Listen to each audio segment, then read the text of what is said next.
It's the final round of the 2021 South Florida Open, brought to you by Tri-Fly Disc Golf. Grant Zellner and Jennifer Allen, excited to bring you the closing of this coverage.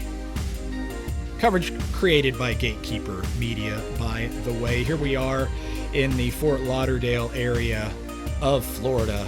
You can see right there the nature of the course we are about to play. Markham Park, a 7,300-foot par 61. We'll play 19 holes today. Silas Schultz, Thomas Gilbert tied for the lead at 17 under par, with Kevin Kiefer and Gregg Barsby rounding out our lead foursome.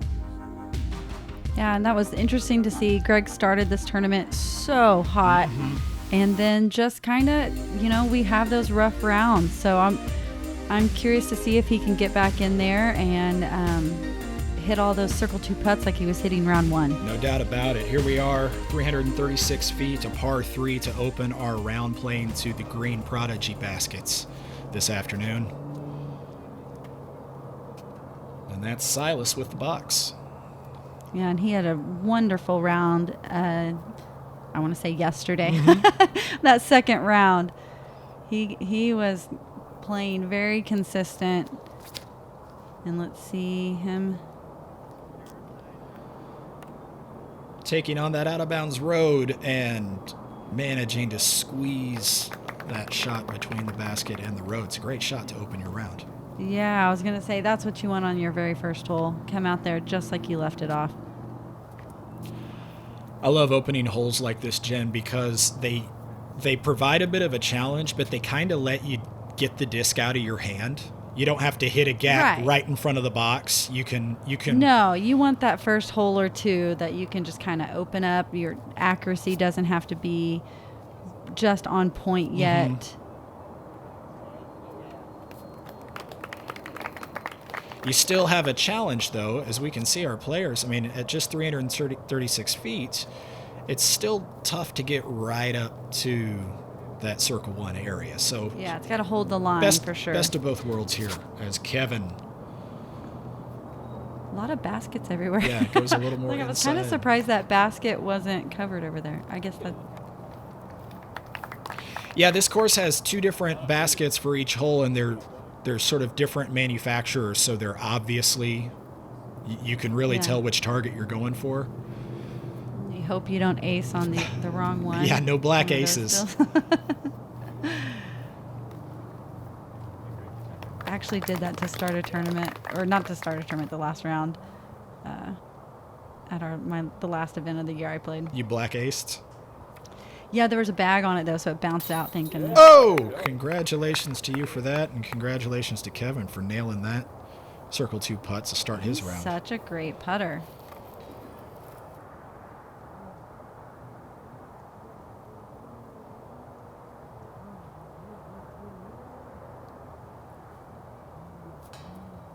Thomas just a little bit off.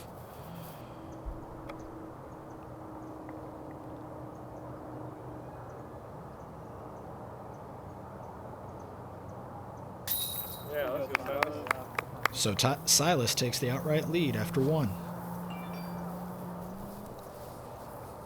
I feel like this is going to be an interesting day. A lot of back and forth. These guys are all going to battle. Gregg probably has a fire lit, and he's going to get out there and get rolling. Low left. Kevin. It's on the left side. Low left, baby.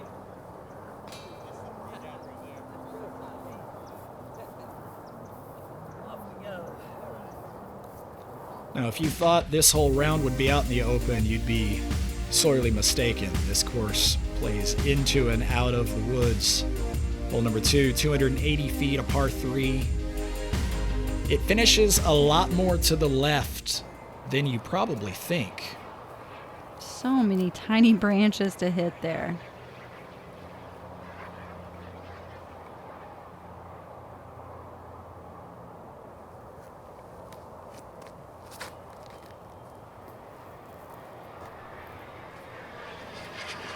Oh, Silas catches the reeds.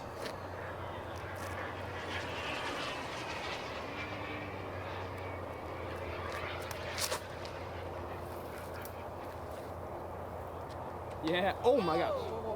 Yeah, you Did good. that skip off the water and hit the It basket? sure did. Yeah. Like, did I see that right? As a matter of fact. Wow. Water skip ace. That's I'm sure happens all the time.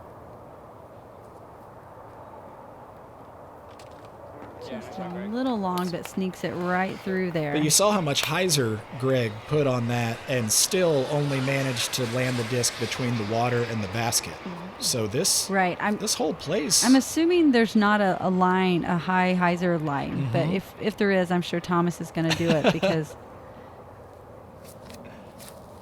we think a lot. No, it must not be there. Again, hits ground first between the pin and the water. So this hole really moving to the left. This is my provisional throw. That is going to be a very difficult lie. Mm-hmm.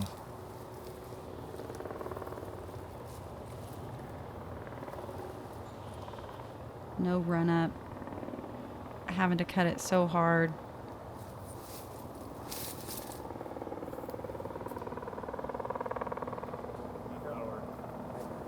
And that's a safe play. I mean, you want to get it close to the basket to guarantee that putt, but you also do not want another OB.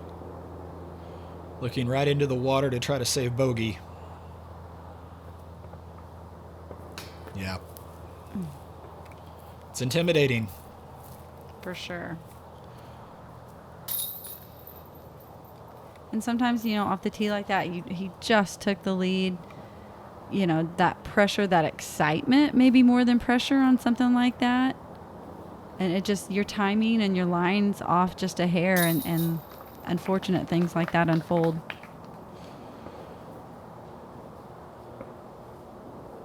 So a 3-stroke swing as Thomas puts in his birdie, and Gregg follows Thomas up.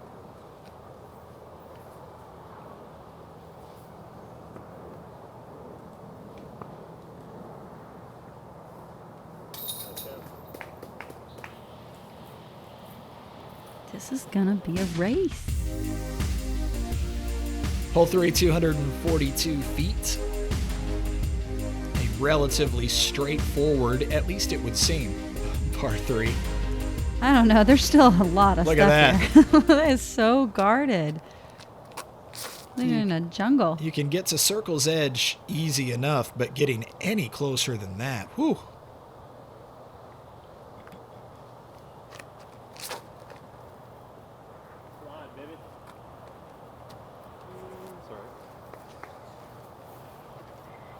That sneaks in there pretty good. Have a nice maybe straddle putt for that birdie.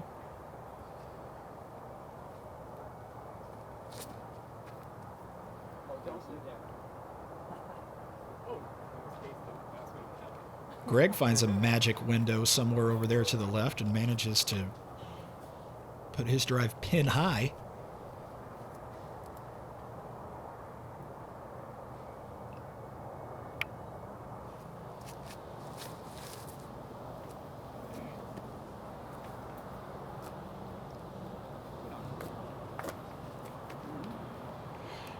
Jen, something I've noticed about these Florida courses, you may not have roots until you do. And when you do, there are all kinds of crazy root formations, not just, long, skinny ones that have got some erosion out of them. There are these, I don't know if it's off the cedar trees or I think they call them knuckles, maybe. These little round sort of protrusions that come out of the roots and stick out. You can stub toes on them. You can trip. Discs always manage to find them. It's crazy and sort of unique, I think, to this part of the country. Just leaves that just a hair short. At least I haven't encountered roots quite like that anywhere else. There's been a few courses, I can't think offhand exactly where we were. Right. But I've seen exactly what you're talking about.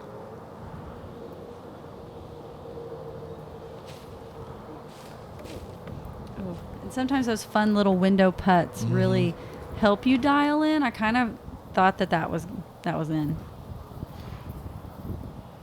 They are stretching these legs out today. Yeah, this green really providing a challenge.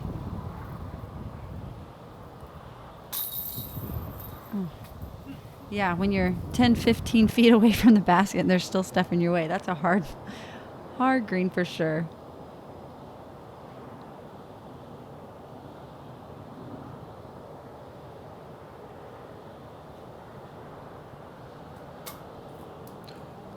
And off the top, so here we are, 242 feet, and we're not going to get a single birdie out of our lead card today. Would you call that a good hole or a bad hole? I appreciate this hole because when you're going to have an obstructed green like this, I appreciate that you can get it there. There are some courses in my area where they're in an attempt to make holes a little more challenging or to have a long pin placement, they sort of just jam a new pin back into the woods without really considering the integrity of the circle and trying to consider that you've already had to traverse, 300 or 400 feet just to get there. In this case, I think it adds a good challenge to a short hole. Yeah, it was fair for sure. On the fact that nowhere, any place on the basket, there was something in your way. Hole 4, 364 feet, the first 2/3 or so of which are through the trees, but then you are out and exposed in the open, exposed to the wind and the elements. This hole will be a challenge. Yeah, getting through that first gap is their big challenge. And is that an OB road right behind, I'm assuming, as well? So you try to punch it through there. Don't go too long. 364, though. That'd be a crush. Kevin manages to at least bounce into an open space.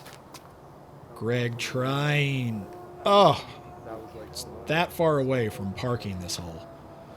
And just hits one of the last trees before getting out into the open.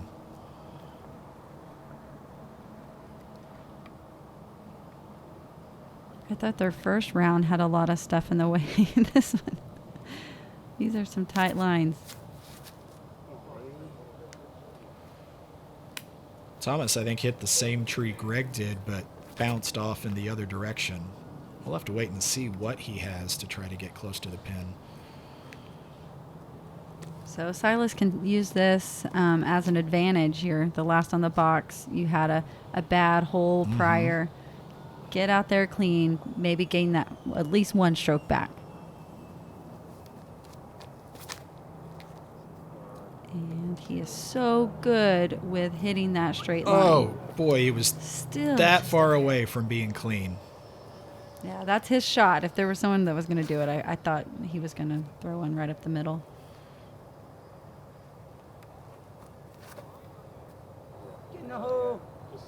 Woo! That's what I was afraid of, is the going long there. But it looks like there's a little bit of a grass area before the road comes in. Yeah, so he's in that's bounds.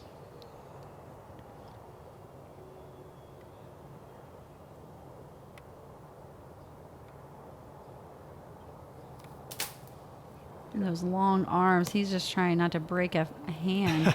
Manages Yeah. Manages to get the disc through there. It takes out a few branches on the way out, but just went with strength there. And a shortened throw. Gregg has a lot more open release and able to get it up there.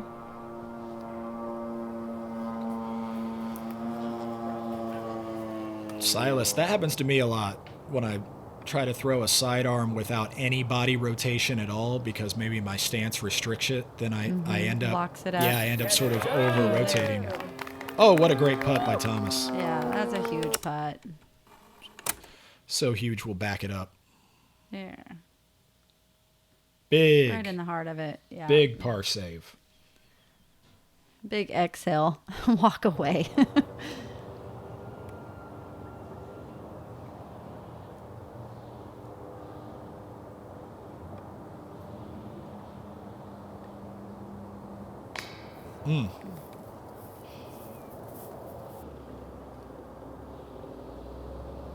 Nate Sexton flipped there. Yeah, I saw that. That was...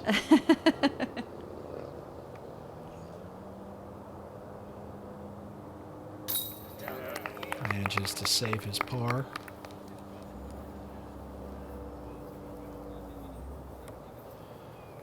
Silas, on the other hand, after that miss, he'll be 3 over through the last 3 holes here. Really needs to right the ship moving forward. You notice Gregg started with the hair back today. He's ready. He pulled it back when he was getting serious. So today he starts serious and makes that putt to save par.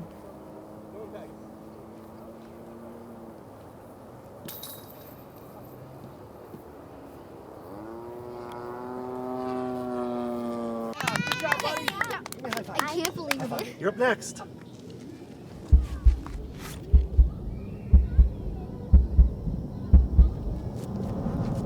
Stay turning. Uh-oh. Oh, no. Ooh. Wow. Alan, inbounds. That's exactly. Unbelievable.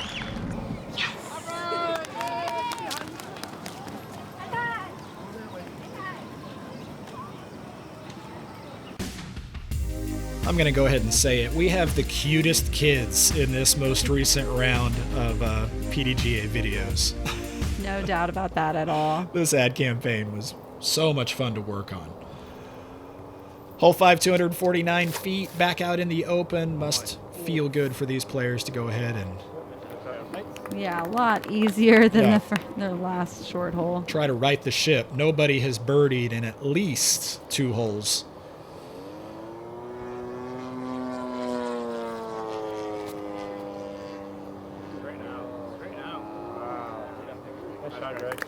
That held the line just perfectly straight for him. That was a nice shot from Gregg.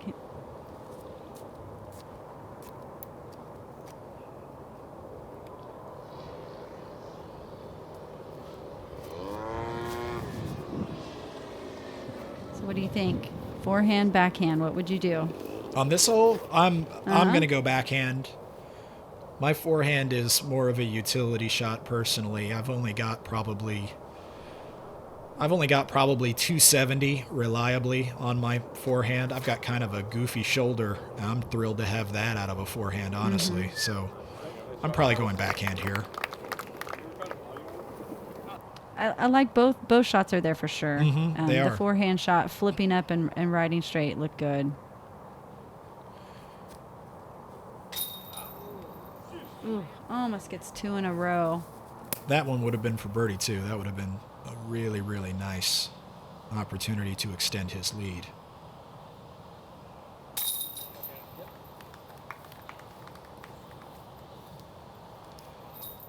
So Kevin ties Thomas at the top.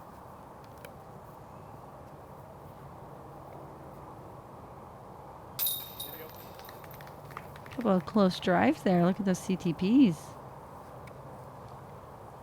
I'm just glad a minute ago I could even talk about having a forehand. I didn't have a forehand until about 2 years ago. Me too. You too?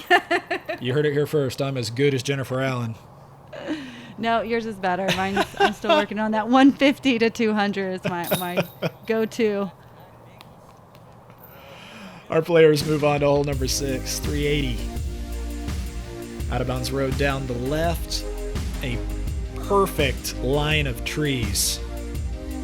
I don't know how long it takes a palm tree to grow, but looks to me like 30 or 40 years ago, somebody decided to plant a whole lot of trees in a perfect line, and I'm sure they're proud of the results.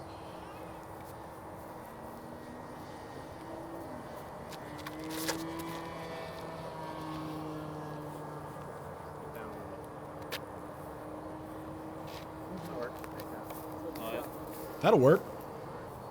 Yeah, I like the designs of these courses. I don't know if the same person designed all 3, but they put some thought into them, tried to make them fair left and right. Lots of different shots. We've seen so many different left hand, forehand, backhand. Yeah, so there's a lot out there. Opportunity makes it fair. And if you can just hit your line and get it to go where you want it. Gregg going roller, and I don't know if you caught that, the disc landed on the edge of the road, like on the little lip of the edge of the road. So that flipped it. Just made it kind of roll funny. He still manages to get maybe to the edge of circle 2.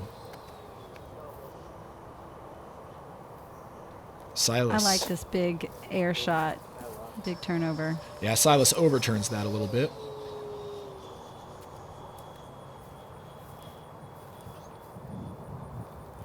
We've got somebody nearby here. It sounds like they're running a remote control airplane. Maybe it's a drone. Is there a drone? No, it sounds like a remote bees? control airplane with a gas engine. I'm wondering if it's going to dive bomb one of these shots. Hopefully not. Hopefully not. That'd be really cool, though. Thomas, well outside. Ooh. That is a tough lie. If the camera can't see the player, you know there's going to probably be a lot in between him and the basket. That's actually a great shot from Silas there. Playing sort of an interesting forehand cut roll.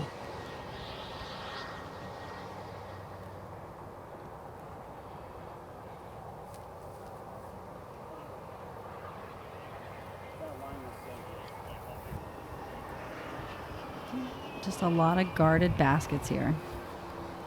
Gregg's going to have a good open view and just throw it along the trees here. He made about 6 of these in that first round.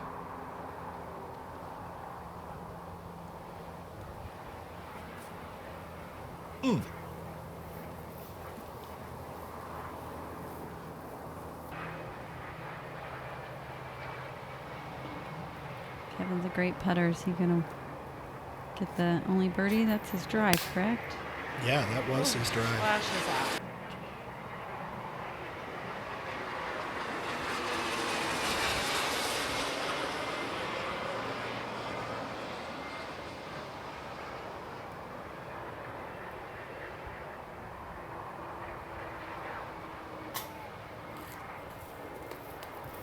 Definitely not the start that Silas wanted today at all. No, it wasn't. A lot of golf left, though. I mean, these courses seem challenging so far anyway, so we can have some stroke swing. Maybe he can get back in there. We'll have an extra hole on the back 9. We'll be playing a back 10 today. So, yeah, he's got some opportunities.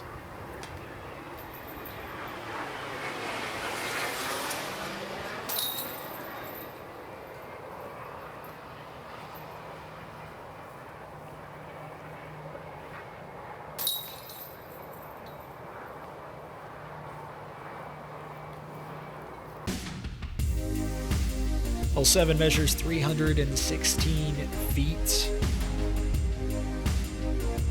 Lots of options on this hole. You can go over the top if you choose. You can try to find any of a number of low routes. But I will say this, the wind going to be a factor on this hole.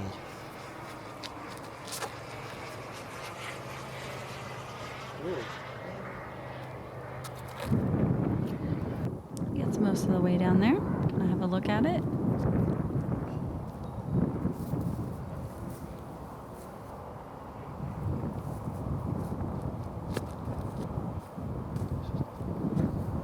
Gregg trying to go over the top with a forehand, nicks the topmost branches of that tree. He'll be safe, but he'll be well short of where he intended.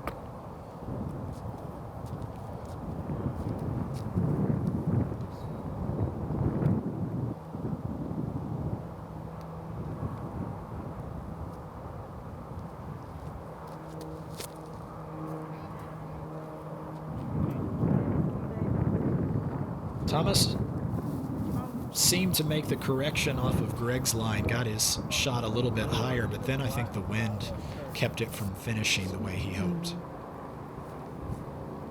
Yeah, again, the distances on these holes are not long, but they're just very challenging in other ways. So I personally like the challenge of a course like this. And it's fair for, you know, all distance throwers.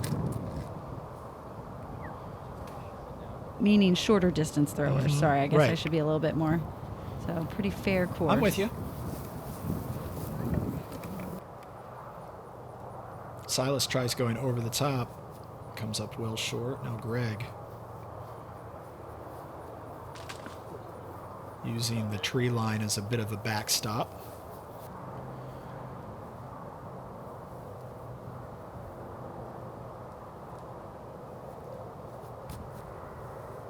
Oh, Silas. Through the tree.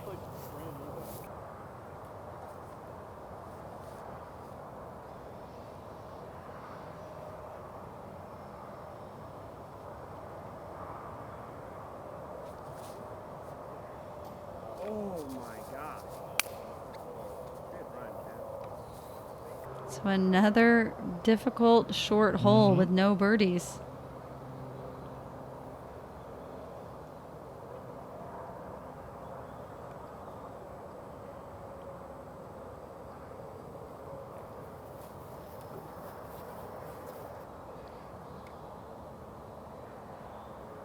We had the first course that was what, a placement shot kind of course. Right. Second course was a birdie or die kind of course, and this one's kind of a mixture of everything. Just a lot of challenging holes.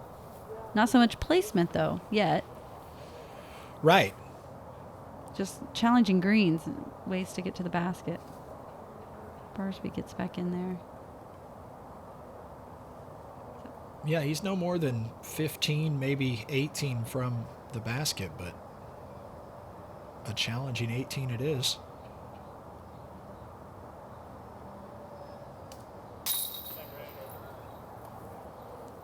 No problem.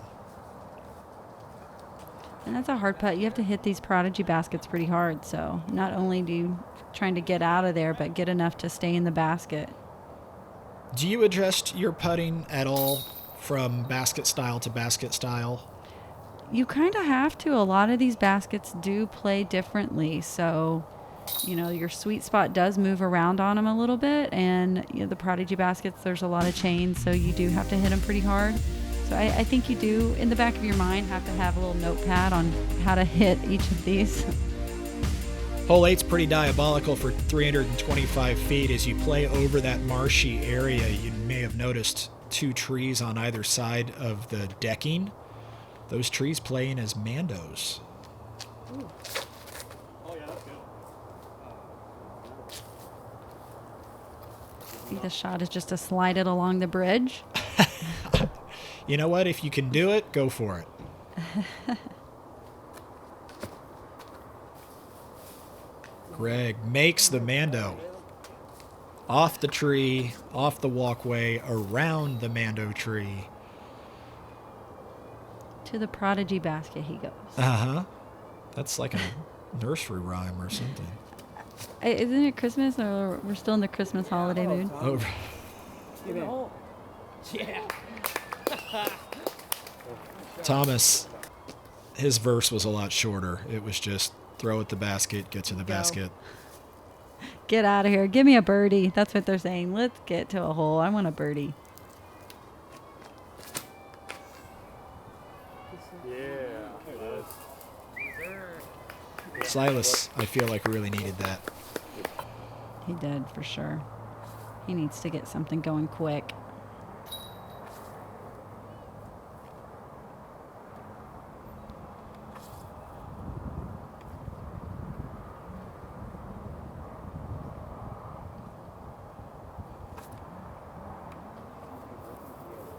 Yeah.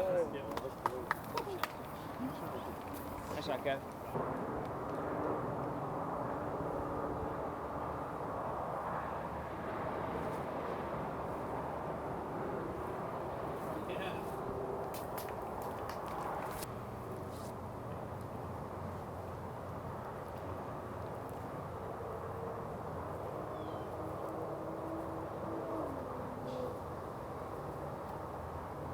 Oh, Silas.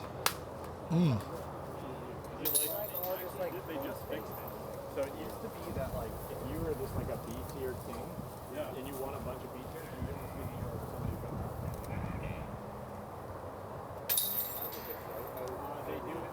They give more points to Yeah, he wanted to capitalize on that opportunity for sure. Another hole. No birdies. Oh, there it is. I was like, where is his disc? There it is. That close. We got a birdie. Hole 9, 474 feet. By far the longest hole that we've played today. And a guarded basket. A long par 3 to end our opening 9 of this final round.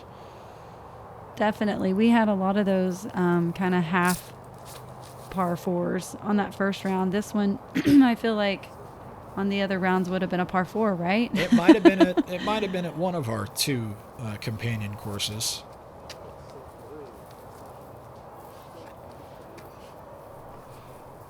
At least they get to air some shots out. There's been a great gallery, I think, every round, too. That's fun to see.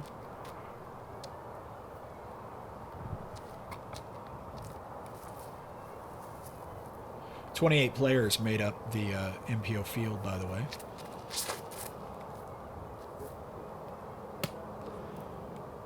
As Kevin overcooks his drive, he's going to be somewhere over there by the tee box of the last hole. He is in bounds, but he's left himself a lot of distance to make up.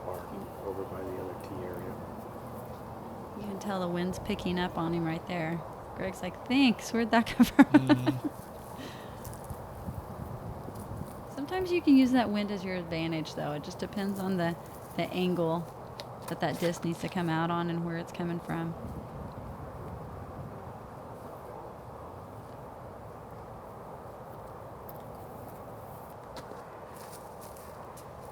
Gregg overcooks his tee shot too, but catches a tree and he won't be nearly as far out of line as Kevin was.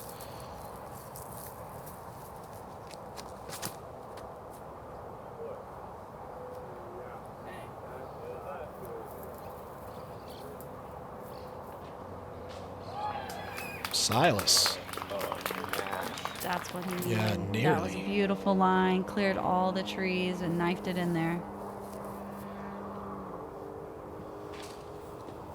Yeah.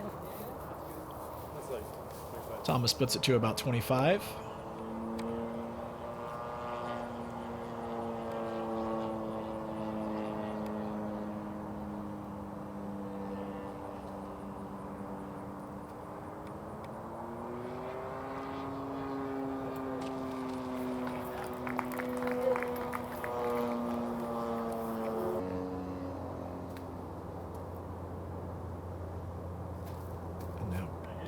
Kevin, going for he could have gone out to the left and tried to sort of knife something in. He went for this gap you're looking at right here. Yeah. I think you definitely have to play your percentages on a shot like that. The open shot, I mean, it's a difficult turnover shot to get in there, but I always look at how far I can get up the fairway or closest to the basket before I hit something. Right. You know, maybe that's thinking of it negatively, but you want to advance as far as possible, and that was definitely a tough way to go.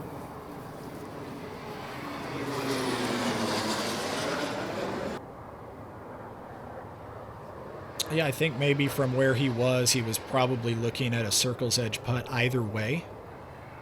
And maybe that went into the decision. I don't want to speculate. I don't know what he saw and what he felt wind-wise. All I know is that was a challenging shot, and he really almost pulled it off. Just barely missed that little circle, unfortunately, cleaning up for a bogey.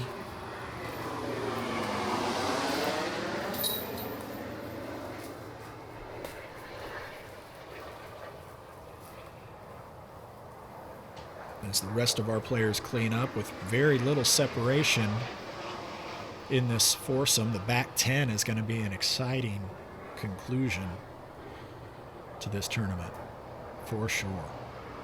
There you go. Nice. Alright, safe.